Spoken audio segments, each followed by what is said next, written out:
Hello friends, welcome to this lecture on metal rolling.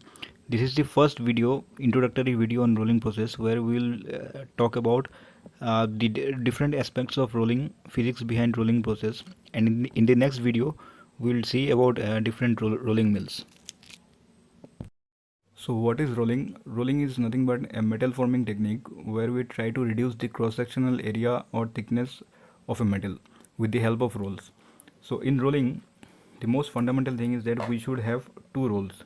These are the two rolls, cylindrical. These are actually cylindrical in shape. These are like this cylindrical rolls. So what we'll do, suppose if I have to reduce the thickness of this bar. For example, let us suppose this bar has a length L1 and thickness T1. Now for any commercial purpose I need to reduce the thickness of this bar, and this should be my final workpiece. So what I'll do, I'll feed this metallic slab, yeah, along this direction in between two rolls. Now when this metallic bar moves in this direction, and when it comes here, after coming here, it will get compressed. Why compressed? Because these two rolls will be rotating in opposite direction. So due to the compressive action of these rolls, this entire thickness of this metal will get decreased.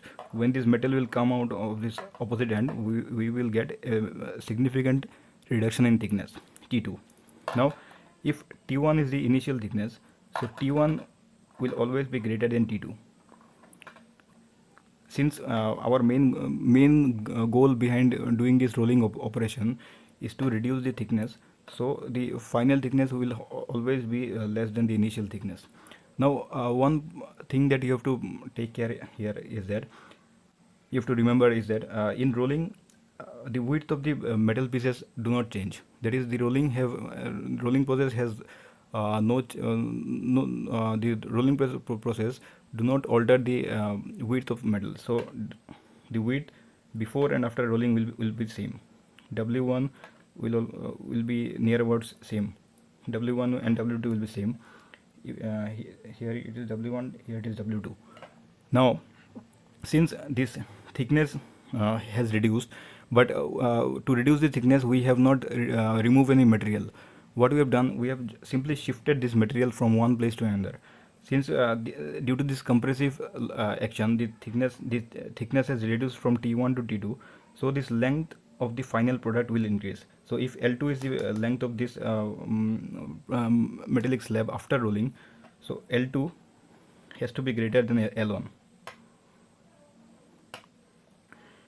Now in rolling, after doing rolling, if we need to get an idea about the amount of deformation that has been done, or the reduction in thickness, this can be indicated by a parameter called draft. What is draft? Draft is nothing but the difference between the thickness, initial thickness and final thickness, T1 and T2.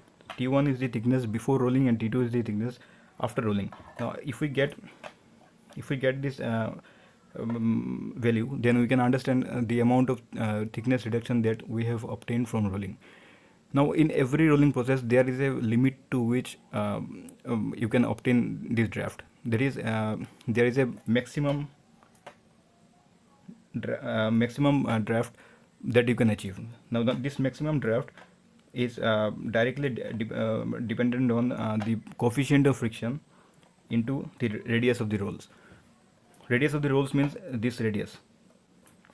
Now since this dmax, that is the maximum possible draft, depends on the coefficient of friction, it means that if the metal surface is more rough, if we are handling more rougher material, then the coefficient of friction will be more, so our draft will be more. So in order to increase, or in order to go for higher deformation, our workpiece surface should be rough.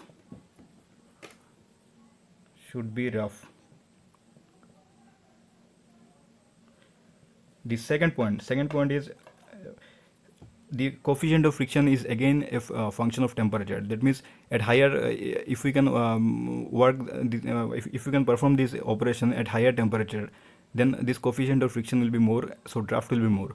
That is, if we perform hot rolling instead of cold rolling, we can achieve significant amount of deformation.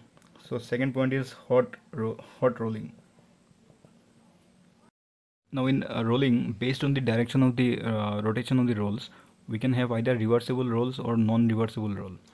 The example that I have shown you here, it is a non-reversible roll. Why non-reversible? Because here both these rolls can rotate at a particular direction. For example, if this upper roll can rotate in this direction, in the next stroke it cannot rotate. It cannot change its direction of rotation. Now there is one drawback with this setup. The drawback is that once the material comes in and it comes out from this part, we will have a certain amount of reduction in thickness. Now if we want more reduction in thickness, the material again has to be taken, and this cycle has to be followed. So in one cycle we are getting only one stroke, so a lot of time is getting wasted, and there are some inherent problems in this regarding material handling. So to overcome this difficulty, we can have non-reversible rolls. We can have reversible rolls. Reversible rolls means in the first stroke, when the material goes like this, the rolls can rotate at a particular direction. Again, instead of bringing this material over again here, what we can do is that we can start our rolling process by reversing the direction of this roll rotation. This roll in the second stroke will rotate like this, so this material can be fed from this direction again. So here what we are getting is that in a single stroke, in a single cycle, we are getting two strokes. First stroke it will go like this, and in the second stroke it will go like this, by changing the direction of the rolls. So based on to improve the material handling and to improve the efficiency of rolling process, we have different types of mills. Like here this is called two high rolling mills.